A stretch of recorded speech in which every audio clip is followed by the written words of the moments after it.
Hello students, welcome to my channel physics by Subhash sir. Current electricity के fourth lecture में हम mobility के बारे में पढ़ेंगे। स्टूडेंट्स, जैसे कि आप लोग लास्ट लेक्चर में पढ़ चुके हो कि किसी भी मटेरियल में कंडक्टिविटी किसकी वजह से जनरेट होती है, तो conductivity always arise from mobile charge career. Mobile charge career मतलब ऐसे चार्जेस कि जो मूवमेंट कर रहे हैं, जो मूव हो रहे हैं। जैसे कि हमने देखा था कि कोई मेटल में मोबाइल चार्ज कैरियर के फॉर्म में फ्री इलेक्ट्रॉन्स होते हैं। In a metal this mobile charge carriers are electrons. In an ionised gas they are electrons and positive charge ion. जबकि इलेक्ट्रोलाइट सॉल्यूशन में in form of mobile charge positive and negative ions होते हैं। और जैसे कि हमने बात की थी सेमीकंडक्टर में electrons and holes mobile charge carrier के फॉर्म में होते हैं। अब मोबिलिटी की डेफिनेशन समझते हैं। मोबिलिटी, जिसको म्यू से डिनोट किया जाता है, is defined as the magnitude of the drift velocity per unit electric field. That means उसका इक्वेशन कुछ इस तरह से होगा, mobility mu equal to magnitude of drift velocity, that means mod Vd divided by electric field E. The SI unit of mobility is meter square by volt second. Mobility is always positive. अब अगर इस equation में drift velocity Vd equal to E tau upon m रखे, जिसके बारे में हमने last lecture में पढ़ा था, तो ये इक्वेशन कुछ इस तरह से हो जाएगा, mu equal to V D upon E equal to E tau upon M, जहाँ पे E charge of electron, tau relaxation time and M mass of electrons है। Now next we are talking about resistivity of various materials. अलग अलग materials की resistivity क्या होती है। Metal have low resistivity in a range of 10⁻⁸ ohm meter to 10⁻�6 ohm meter।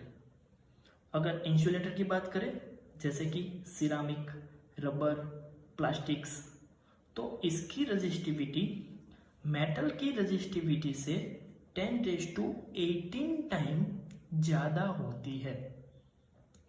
Semiconductor की resistivity metal की resistivity से ज़्यादा और इंसुलेटर की रेजिस्टिविटी से कम होती है। So semiconductor lie in between this two. अगर हम नॉर्मली रेजिस्टर्स की बात करें कि रेजिस्टर्स जो लेबोरेटरी में ज़्यादा यूज होते हैं, रेजिस्टर्स दो टाइप्स के होते हैं। फर्स्ट है wire bound resistor and second है कार्बन रेजिस्टर्स। देखते हैं वायर बाउंड रेजिस्टर कैसा होता है। This resistors are made by winding wire of an alloy manganin, constantan, nichrome और similar one on a proper base.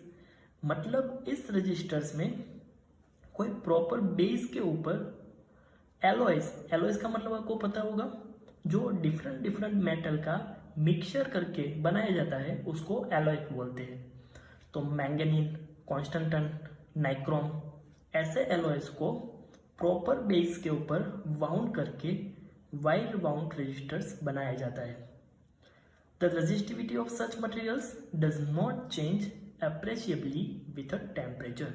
मतलब इसकी रेजिस्टिविटी टेम्परेचर के साथ कुछ ज़्यादा चेंज नहीं होती। रजिस्टर का सेकेंड टाइप है कार्बन रजिस्टर। ऐसे रजिस्टर्स को बनाने के लिए प्योर ग्रेफाइट को रेजिन के साथ मिक्स किया जाता है और उसको सिलिंड्रिकल मोल्ड किया जाता है हाई टेम्परेचर एंड प्रेशर पे। यहाँ पे ग्रेफाइट, जो आपको पता ही होगा, पेंसिल में जो यूज होता है वो ग्रेफाइट होता है, और दूसरा है रेजिन। ग्रेफाइट इलेक्ट्रिसिटी का कंडक्टर होता है, रेजिन इलेक्ट्रिसिटी का इंसुलेटर होता है। दोनों को मिक्स करके सिलिंड्रिकल शेप में उसको मोल्ड किया जाता है हाई टेम्परेचर एंड प्रेशर, और इस तरह से कार्बन रजिस्टर्स बनाए जाते हैं। नॉर्मली कार्बन रजिस्टर्स की रेंज 1 ओम से लेके 1 मेगा ओम तक है। अगर आप लोगों ने कार्बन रजिस्टर देखा हो तो कार्बन रजिस्टर सिलिंड्रिकल शेप में होता है और उसके दोनों एंड पे कनेक्शन के लिए वायर रखे हुए होते हैं। अब कोई भी कार्बन रजिस्टर का रेजिस्टेंस कितना है वो फाइंड करना आना चाहिए, तो उसके लिए हमें कलर कोड समझना पड़ेगा। आप लोगों ने अगर कार्बन रजिस्टर देखा है तो आपको पता होगा उस रजिस्टर के ऊपर 3 या 4 बैंड्स होते हैं अलग अलग कलर्स के। बस यही बैंड्स का यूज करके कोई भी रजिस्टर का रेजिस्टेंस फाइंड कर सकते हैं। रेजिस्टेंस फाइंड करने के लिए हमें ये कलर कोड याद रखना है। कलर कोड में मैंने यहाँ पे पूरा टेबल ड्रॉ किया हुआ है जिसमें फर्स्ट कॉलम में कलर्स है black, brown, red, orange, yellow, green, blue, violet, grey, white, gold and silver. जो कार्बन रजिस्टर है जैसे मैंने आगे बताया उसके ऊपर 3 या फिर 4, कुछ रजिस्टर में 3 बैंड्स होते हैं, कुछ रजिस्टर में 4 बैंड्स होते हैं। तो जिसमें फर्स्ट बैंड है वो डिजिट 1 के लिए है। आपको पहले फाइंड करना है कि फर्स्ट बैंड कौन से कलर का है। जो भी कलर होगा उसके लिए उसके एप्रोप्रिएट कोई एक नंबर होगा, वो हमें लिखना है। फिर सेकंड जो बैंड होगा वो भी सेकंड डिजिट के लिए है, तो वो भी हमें इस टेबल के ऊपर से उसका नंबर फाइंड करना है। Then third band is for multiplier. जो भी कलर का बैंड होगा उस हिसाब से हम वो रजिस्टर्स के लिए मल्टीप्लाई करेंगे। कुछ रजिस्टर्स ऐसे होते हैं जिसमें 4th बैंड होता है और कुछ रजिस्टर में 4th बैंड नहीं होता। तो ये जो 4th बैंड है वो टॉलरेंस के लिए है। टॉलरेंस क्या है? जैसे कि हम अभी नेक्स्ट लेक्चर में पढ़ने वाले हैं कि अगर कोई रजिस्टर का टेम्परेचर इंक्रीज और डिक्रीज करे तो रजिस्टर के रजिस्टर्स में इंक्रीमेंट डिक्रीमेंट होता है। अब कोई रजिस्टर्स में ज़्यादा इंक्रीमेंट होगा, कोई रजिस्टर्स में कम इंक्रीमेंट होगा, तो वो डिपेंड करता है इसके ऊपर कि वो रजिस्टर के रजिस्टर्स में कितना इंक्रीमेंट डिक्रीमेंट होगा। तो 4th जो बैंड है वो कुछ इतने कलर्स के होंगे, brown, red, orange, yellow, gold, silver और नो कलर। अगर सिर्फ 3 बैंड है तो हम ऐसा कंसीडर करेंगे कि 4th one is no colour, और उसके हिसाब से यहाँ पे टॉलरेंस दिया हुआ है ±1%, ±2, 3, 4, 5, 10% एंड 20%। स्टूडेंट्स, आप लोग को इसके बारे में पता ही होगा। ये जो कलर कोड है उसको याद रखने के लिए एक सिंपल स्टेटमेंट याद रखना है। BB Roy goes to Bombay via gateway gold silver. फिर से मैं बता रहा हूं, BB Roy black, brown, red, orange, yellow goes to Bombay. Goes का G मतलब ग्रीन, बॉम्बे मतलब blue, via violet, gateway G मतलब ग्रे, वे मतलब वाइट, एंड लास्ट में याद रखना है गोल्ड एंड सिल्वर।